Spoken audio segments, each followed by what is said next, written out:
This video is to help you understand Fahrenheit 451 by Ray Bradbury, the first scene when Montag is introduced. Your objective is to analyze the character Montag first by annotating the text and pulling out the quotes to make character trait inferences. The methods of characterization are physical description, what the character says or thinks, what the character does, what other characters say or think, and what other characters do. The first two types of characterization that you need to look for are these two: physical description and what the character thinks about. Remember, we're looking just for information about Montag. Fahrenheit 451, the temperature at which book paper catches fire and burns. Part 1, the hearth and the salamander. It was a pleasure to burn. It was a special pleasure to see things eaten, to see things blackened and changed, with the brass nozzle in his fists, with the great python spitting its venomous kerosene upon the world. The blood pounded in his head, and his hands were the hands of some amazing conductor, playing all the symphonies of blazing and burning, to bring down the tatters and charcoal ruins of history. With his symbolic helmet numbered 451 on his stolid head, and his eyes all orange flame with the thought of what came next, he flicked the igniter and the house jumped up in a gorging fire that burned the evening sky red and yellow and black. He strode in a swarm of fireflies. He wanted above all, like the old joke, to shove a marshmallow on a stick in a furnace, while the flopping pigeon-wing books died on the porch and lawn of the house, while the books went up in a sparkling whirls and blew away on a wind turned dark with burning.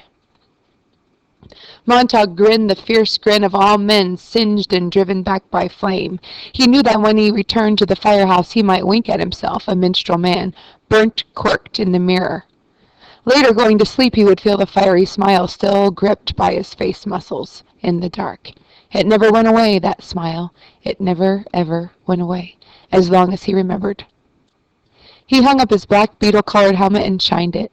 He hung his flame-proof jacket neatly. He showered luxuriously, and then, whistling, hands in pockets, walked across the upper floor of the fire station and fell down the hole.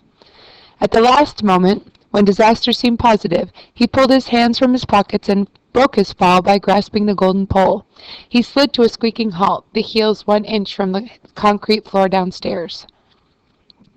He walked out of the fire station and along the midnight street toward the subway, where the silent air-propelled train slid soundlessly down its lubricated flue in the earth and let him out with a great puff of warm air to a cream-tiled escalator rising to the suburb.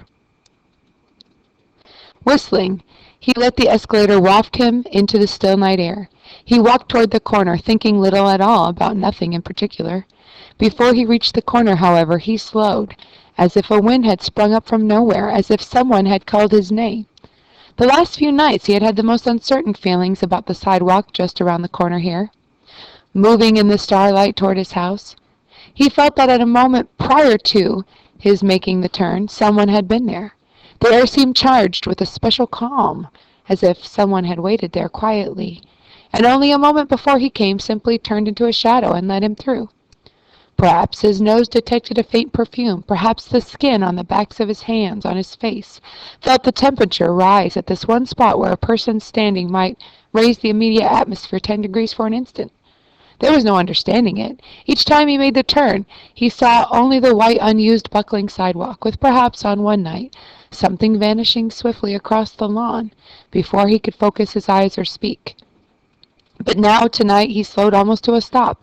His inner mind, reaching out to the corner for him, had heard the faintest whisper. Breathing? Or was it the atmosphere compressed merely by someone standing very quietly there, waiting? He turned the corner. Now you're thinking, what did Montag look like? What did he think about? What did he do? The first most significant thing he thinks about is that quote, "It was a pleasure to burn." It was a special pleasure to see things eaten. We can tell that Montag is a man who likes to burn books. And if you want to know why does he like burning books, the answer is found in this clue. It makes him feel like an amazing conductor. That means he feels powerful when he burns the books. What does he look like? He has a stolid head. Stolid means serious. His eyes are orange aflame. That means he is intense. Imagine eyes burning orange.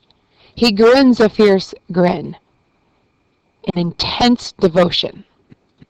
At this point, Montag hasn't done anything except whistle along the sidewalk as he walks home. So you have to reserve your judgment. Is he a hero? Is he a villain?